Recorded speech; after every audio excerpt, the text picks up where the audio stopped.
Harjot Singh ji, 7 Minnesota ਦੇ providers health care fraud ਦੇ ਟੇਕ down ਦੇ ਵਿੱਚ ਇੱਕ ਖਬਰ ਹੁਣ ਮਿਨੇਸੋਟਾ ਦੀ ਜਿਹੜੀ ਆ ਰਹੀ ਆ। 455 ਜਾਣਿਆਂ ਦੇ ਉੱਤੇ ਚਾਰਜ ਲਾਏ ਗਏ ਆ। 400 ਤੇ 55 ਜਾਣੇ, ਲਾਈਕ ਜਸਟ ਇਮੈਜਿਨ। ਕਈ ਵਾਰੀ ਕਿਸੇ ਨੇ ਪਾਰਟੀ ਕਰਨੀ ਹੁੰਦੀ ਨਾ, ਵਿਆਹ ਸ਼ਾਦੀ ਦੇ ਇੰਨੇ ਬੰਦੇ ਨਹੀਂ ਇਕੱਠ ਜਿਹੜਾ ਉਹ ਹੁੰਦਾ। 455 ਜਾਣਿਆਂ ਦੇ ਉੱਤੇ ਤਾਂ ਦੋਸ਼ ਆਇਦ ਕੀਤੇ ਆ। $6.5 ਬਿਲੀਅਨ ਦਾ ਜਿਹੜਾ ਹੈਲਥ ਕੇਅਰ ਫਰਾਡ ਟੇਕ ਡਾਊਨ ਹੈ ਜਿਹੜਾ ਉਹ ਕੀਤਾ ਗਿਆ ਹੈਗਾ ਆ। 7 ਜਿਹੜੇ ਮਿਨੇਸੋਟਾ ਦੇ ਪ੍ਰੋਵਾਈਡਰ ਆ, ਕਹਿੰਦੇ ਵੀ ਉਹ ਨੈਸ਼ਨਲ ਹੈਲਥ ਕੇਅਰ ਫਰਾਡ ਟੇਕ ਡਾਊਨ ਦੇ ਬਾਰੇ ਜਿਹੜਾ ਆ ਉਹ ਜਾਣਕਾਰੀ ਦਿੱਤੀ ਆ। US ਡਿਪਾਰਟਮੈਂਟ ਆਫ ਜਸਟਿਸ ਤੇ ਐਕਟਿੰਗ ਅਟਾਰਨੀ ਜਨਰਲ ਟੌਡ ਬਲੈਂਚ ਜਿਹੜੇ ਉਹ ਹੋਣਾ ਨੇ, ਕਹਿੰਦੇ ਵੀ ਇਹ 45 ਸੂਬਿਆਂ 'ਚ ਤੇ ਹੋਰ ਟੈਰੀਟਰੀਜ਼ ਦੇ ਵਿੱਚ ਇਹ ਸਕੀਮਾਂ ਜਿਹੜੀਆਂ ਉਹ ਲਾ ਰਹੇ ਸੀ।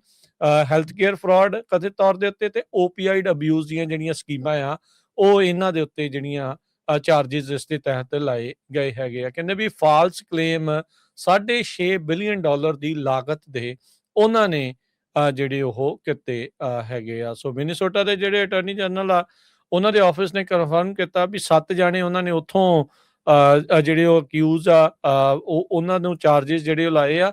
$7 ਲੱਖ ਦੇ ਜਿਹੜੇ ਟੋਟਲ ਬਿਲਿੰਗ ਆ ਇਹਨਾਂ ਨੇ ਜਿਹੜੀ ਉਹ ਕੀਤੀ ਸੀਗੀ। ਸੋ ਇਹ ਜਿਹੜੀ ਸਿਚੁਏਸ਼ਨ ਆ ਇਸ ਟਾਈਮ ਬਣੀ ਹੈਗੀ ਆ। ਸੋ ਤੁਸੀਂ ਇਮੈਜਿਨ ਕਰੋ, ਹੁਣ 455 ਜਾਣਿਆਂ ਦਾ ਨਾਂ ਤਾਂ ਆਪਾਂ ਨਹੀਂ ਜਿਹੜਾ ਤੁਹਾਨੂੰ ਦੱਸ ਸਕਦੇ। ਓਬਵੀਅਸਲੀ ਇਹ ਉੱਥੋਂ ਤੁਹਾਨੂੰ ਜਾਣਕਾਰੀ ਇਵੈਂਚੁਅਲੀ ਅਦਾਲਤੀ ਦਸਤਾਵੇਜ਼ਾਂ ਤੋਂ ਪਤਾ ਜਿਹੜੀ ਉਹ ਲੱਗ ਜਾਊਗੀ। ਸੋ ਅਟਾਰਨੀ ਜਨਰਲ ਨੇ ਕਿਹਾ ਵੀ ਅਸੀਂ ਮਿਨੇਸੋਟਾ ਦੇ ਅਟਾਰਨੀ ਜਨਰਲ ਦੇ ਨਾਲ ਮਿਲ ਕੇ, ਉੱਥੋਂ ਦੇ ਡਿਪਾਰਟਮੈਂਟ ਆਫ ਹਿਊਮਨ ਸਰਵਿਸਿਜ਼ ਦੇ ਨਾਲ ਮਿਲ ਕੇ ਤੇ ਲਾ ਐਨਫੋਰਸਮੈਂਟ ਦੇ ਨਾਲ ਮਿਲ ਕੇ ਬਹੁਤ ਜ਼ਿਆਦਾ ਜਿਹੜਾ ਐਵੀਡੈਂਸ, ਕ੍ਰੈਡੀਬਲ ਐਵੀਡੈਂਸ ਇਸ ਫਰਾਡ ਦਾ ਉਹ ਇਕੱਠਾ ਕੀਤਾ, ਜਿਸ ਦੇ ਆਧਾਰ ਦੇ ਉੱਤੇ 455 ਜਾਣਿਆਂ ਦੇ ਉੱਤੇ ਚਾਰਜਿਸ ਜਿਹੜੇ ਉਹ ਲਾਏ ਗਏ ਹੈਗੇ ਆ। ਤੇ ਉਹਨਾਂ ਨੇ ਕਿਹਾ ਵੀ ਅਸੀਂ ਆਪਣੀ ਐਡਮਿਨਿਸਟ੍ਰੇਟਿਵ ਪਾਵਰ ਦੀ ਵਰਤੋਂ ਕਰਦੇ ਰਵਾਂਗੇ ਤਾਂ ਜੋ ਜਿਹੜੀ ਮਨੀ ਆ ਮੈਡੀਕੇਡ ਪ੍ਰੋਵਾਈਡਰਸ ਨੂੰ, ਜਿਹੜੀ ਫਰਾਡੂਲੈਂਟ ਮੈਡੀਕੇਅਰ ਪ੍ਰੋਵਾਈਡਰਸ ਖਿੱਚ ਰਹੇ ਆ ਟੈਕਸ ਪੇਅਰ ਮਨੀ, ਉਹਨਾਂ ਨੂੰ ਨੱਥ ਜਿਹੜੀ ਉਹ ਪਾਈ ਜਾ ਸਕੇ। ਸੋ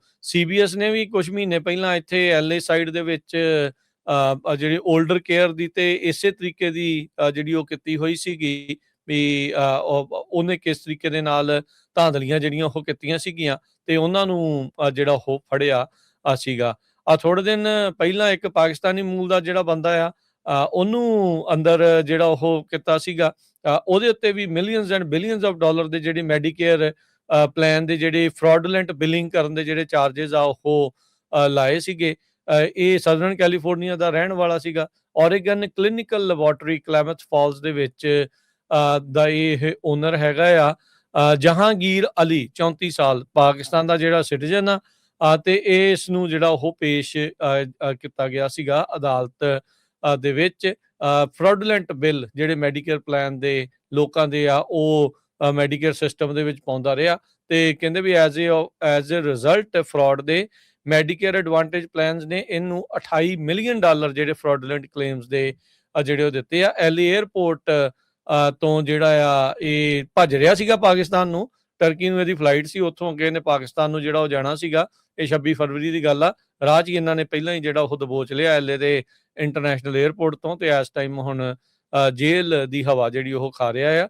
ਸੋ ਇੰਨਾ ਕੁ ਜ਼ਿਆਦਾ ਜਿਹੜੀ ਧਾਂਦਲੀ ਆ ਜਿਹੜੀ ਹਰਜੋਤ ਸਿੰਘ ਜੀ ਹੈਲਥ ਇੰਸ਼ੋਰੈਂਸ ਦੇ ਨਾਂ ਦੇ ਉੱਤੇ ਨਕਲੀ ਬਿੱਲ ਬਣਾ ਕੇ ਜਿਹੜੀ ਉਹ ਚੱਲ ਰਹੀ ਹੈਗੀ ਆ ਤੇ ਹੁਣ ਇਵੈਂਚੁਅਲੀ ਉਹਨਾਂ ਦਾ ਪਰਦਾਫਾਸ਼ ਹੋਣਾ ਸ਼ੁਰੂ ਹੋਇਆ ਹੈ।